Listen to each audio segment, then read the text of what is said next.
Hi, കിച്ചീസ് കിച്ചണിലേക്ക് എല്ലാവർക്കും സ്വാഗതം. ഇന്ന് നമുക്ക് ഓണ സ്പെഷ്യൽ ഒരു കേബേജ് തോരനായാലോ? ഈ വീഡിയോ കാണുന്നവർ ദയവായി ലൈക്ക് സബ്സ്ക്രൈബും തരിക. ഒരു പാൻ അടുപ്പത്ത് വെച്ച് അതിലേക്ക് എണ്ണ ഒഴിക്കാം.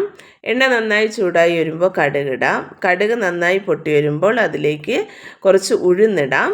ഉഴുന്ന് കൂമ്പ് തോരൻ, കാബേജ് തോരനിലൊക്കെ ഉഴുന്നിടുന്നത് നല്ല ടേസ്റ്റ് ആയിരിക്കും. ഉഴുന്ന് മൂത്ത് വരുമ്പോൾ കറി ലീഫ് ഇടാം.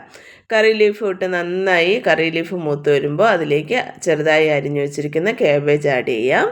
കാബേജ് ജസ്റ്റ് ഒന്ന് ഇളക്കിയതിന് ശേഷം ചെറുതായി അരിഞ്ഞു വെച്ചിരിക്കുന്ന പച്ചമുളകും ആഡ് ചെയ്യാം.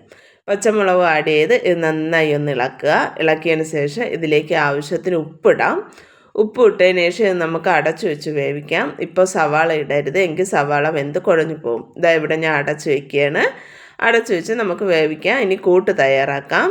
ഒരു ജാറെടുത്ത് അതിലേക്ക് ഒരു ബൗൾ തേങ്ങ, 1/4 ടീസ്പൂൺ മഞ്ഞൾപ്പൊടി, 1/4 ടീസ്പൂൺ ജീരകം, 4-5 അല്ലി വെളുത്തുള്ളി എന്നിവയും എടുത്ത് ഇത് നല്ലതുപോലെ ചതച്ച് കൊണ്ടുവരാം. ഇതാ ഇവിടെ കാബേജ് പകുതി വേവായിട്ടുണ്ട്. ഇനി ഇതൊന്ന് നന്നായി വഴറ്റിയതിന് ശേഷം ചെറുതായി അരിഞ്ഞു വെച്ചിരിക്കുന്ന സവാള ഇതിലേക്ക് ആഡ് ചെയ്യാം. സവാള ആഡ് ചെയ്ത് ഇത് വീണ്ടും ഞാൻ അടച്ചു വയ്ക്കുകയാണ്. ഇനി ഒരു വേവും കൂടെ ആകുമ്പോൾ സവാള പാകത്തിന് വെന്തിരിക്കും. നന്നായി വെന്ത് കുഴയുകയില്ല. ചെറുതായി കടിക്കുന്ന രീതിയിൽ നല്ല ടേസ്റ്റോടുകൂടി സവാളയും പാകത്തിന് വെന്തിരിക്കും. ഇതാ ഇവിടെ ഞാൻ അടച്ചു വയ്ക്കുകയാണ്. അല്പം കഴിഞ്ഞ് തുറന്ന് നോക്കിയപ്പോൾ സവാള പാകത്തിന് വെന്ത് കാബേജ് നന്നായി വെന്തിട്ടുണ്ട്. ഇത് നന്നായി ഒന്ന് ഇളക്കിയതിന് ശേഷം ഇതിലേക്ക് അരച്ചു വെച്ചിരിക്കുന്ന കൂട്ട് ആഡ് ചെയ്യാം. കൂട്ടും ആഡ് ചെയ്ത് വീണ്ടും ഞാൻ വഴറ്റുന്നൊന്നുമില്ല, വീണ്ടും ഞാൻ അടച്ചു വയ്ക്കുകയാണ്. കാരണം ഈ കൂട്ട് നല്ലതുപോലെ വെന്ത് വരണം.